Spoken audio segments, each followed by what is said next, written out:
Shalom saudara sekalian, satu hal yang saudara harus tahu bahwa memahami kebenaran itu tidak bisa dalam waktu singkat. Tidak bisa dipadatkan. Karena kebenaran yang kita pahami itu bertahap.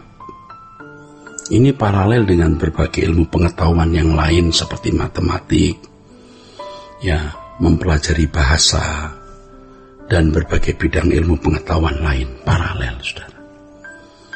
Maka proses itu adalah prinsip penting di dalam kehidupan.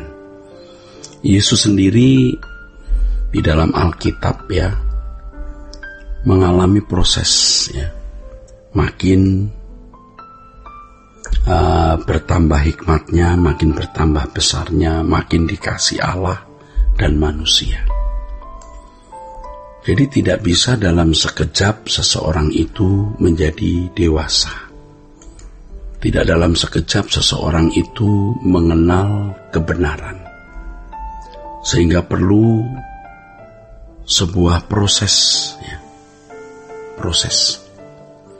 Di dalam Lukas 2 ayat 52 dikatakan, dan Yesus makin bertambah besar dan bertambah hikmatnya dan besarnya, dan makin dikasih oleh Allah dan manusia. Di sini dibutuhkan yang pertama waktu. Waktu. Tentu waktu tidak bisa kita ciptakan, itu anugerah, itu pemberian Tuhan. Sebab kita tidak bisa menambah sehasta pun umur hidup kita. Jadi Tuhan yang memberikan waktu. Nah, dari pihak kita itu ketekunan. Kun untuk mendengarkan kebenaran firman Tuhan. Ketekunan Di balik ketekunan tersebut, saudara, kita juga harus memiliki kesediaan untuk melepaskan semua hal yang membuat kita tidak fokus kepada kebenaran. Terutama kesenangan-kesenangan hidup. Kesenangan-kesenangan yang membuat kita tidak atau kurang menyukai kebenaran. Saya kira semua kita manusia yang kalau jujur bisa mengakui bahwa banyak kesenangan-kesenangan kita yang membuat kita jadi kurang, bahkan tidak menyenangi Tuhan dan kerajaannya. Kalau dikatakan kurang atau tidak menyukai Tuhan mungkin terlalu berlebihan, tetapi pada dasarnya begitu. Kurang dan tidak menyukai kebenaran. Kurang dan tidak menyukai, kurang atau tidak menyukai kerajaan surga. Banyak orang Kristen tidak berpikir tentang kerajaan surga. Tidak pernah berpikir tentang langit baru, bumi baru. Tidak pernah berpikir mengenai rumah Bapa. Mendengar rumah Bapa juga sudah merinding, sudah bergidik, bulu kuduknya takut. Padahal mestinya justru itu yang menyenangkan karena itu rumah kita. Dunia ini bukan rumah kita. Nah, demikian pula dengan kerajaan surga. Banyak orang tidak tertarik dengan kerajaan surga. Mendengar kalimat atau kata langit baru, bumi baru, resisten. Padahal mestinya tidak, saudaraku. Nah, jika kita tidak tertarik hal itu, sama juga kita tidak mengasihi Tuhan, tidak menghormati Tuhan. Kalau Anda tidak merindukan langit baru, bumi baru, lalu Anda merasa mengasihi Tuhan, Anda ditipu oleh diri Anda sendiri. Sama dengan kalau orang tidak sungguh-sungguh merindukan kebenaran, berarti memang dia tidak menghormati Tuhan. Dan tentu orang-orang seperti ini tidak mungkin setia kepada Tuhan. Nah, waktu yang Tuhan berikan itu kesempatan untuk menghimpun, menumpuk, mengumpulkan kebenaran yang Tuhan sediakan bagi kita. Oleh sebab itu, waktu yang Tuhan berikan harus kita gunakan dengan sungguh-sungguh. Kalau perlu dan mestinya, setiap hari kita memiliki jadwal kapan kita mendengarkan khotbah.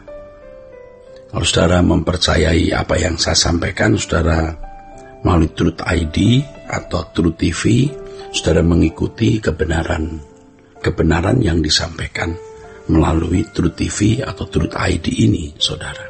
Tidak boleh berpikir atau tidak boleh Anda membiasakan diri hanya pada waktu lagi seneng dengar, enggak seneng dengar yang enggak usah dengar. Enggak boleh begitu. Ya, kita harus mendisiplin diri kita dengan menyediakan waktu secara khusus untuk mendengar khotbah, untuk belajar firman Tuhan. Harus kita alokasikan waktu itu. Jadi bukan pada saat kita mood ya mau mendengar khotbah, kita dengar, pada waktu tidak mood ya kita tidak usah mendengar. Olahraga saja kita juga tidak boleh menggunakan mood atau berdasarkan mood. Kalau ada mood kita baru olahraga, tidak ada mood kita nggak olahraga. Wah, ini pasti membuat kita tidak memiliki tubuh yang sehat secara baik. Olahraga juga kita alokasikan waktunya, bangun tidur atau siang hari atau malam hari. Ada jam-jam tertentu juga berenang, kan begitu saudara. Dan itu dijadwalkan. Apalagi kebenaran firman Tuhan yang menyangkut nasib kekal kita. Harus kita alokasikan. Jangan berpikir nanti kalau sudah longgar waktunya, saudara mau belajar dengan sungguh-sungguh. Ya, tidak bisa begitu. Tidak bisa. Tuhan Yesus berkata, kumpulkan harta di surga. Kumpulkan. Itu kan sebuah langkah bertahap, proses, akumulasi, begitu saudara. Harta di surga itu ya bisa diartikan sebagai proses pendewasaan. Harta di surga juga bisa berarti proses untuk memahami kebenaran. Sebab di ayat 21 setelah Yesus berkata kumpulkan harta di surga di Matius 6 ayat 19 dan 20, di ayat 21 Yesus berkata, di mana ada hartamu, di situ hatimu berada. Lalu Tuhan berkata di ayat berikutnya, mata adalah pelita tubuh.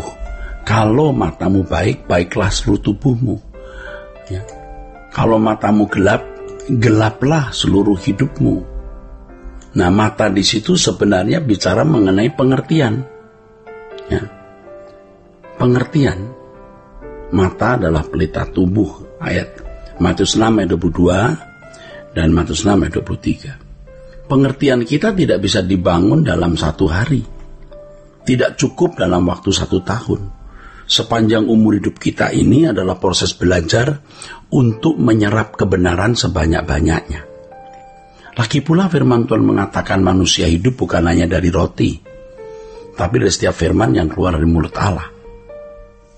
Sebagaimana kita membutuhkan makanan fisik untuk jasmani kita, ya makanan secara harfiah ya, yang kita makan melalui mulut, demikian pula kita membutuhkan firman yang menghidupi ya kehidupan rohani kita, membentuk karakter kita, membentuk watak kita. Dan firman itu memang menguduskan, kebenaran itu menguduskan. Yohanes 17 ayat 17, kuduskan mereka dalam kebenaran, firman-Mu adalah kebenaran. Jadi firman ini, saudaraku sekalian, adalah kebenaran. Dan firman inilah yang akan menguduskan hidup kita. Nah, pengudusan ini bukan pengudusan oleh darah Yesus. Dosa-dosa kita disucikan oleh darah Yesus. Akibat perbuatan dosa kita selesai oleh darah Yesus. Tetapi karakter dosa, kodrat dosa kita ini dibersihkan, diluruskan, diubahkan oleh kebenaran firman. Dan itu proses panjang sepanjang umur hidup kita. Sola Gracia.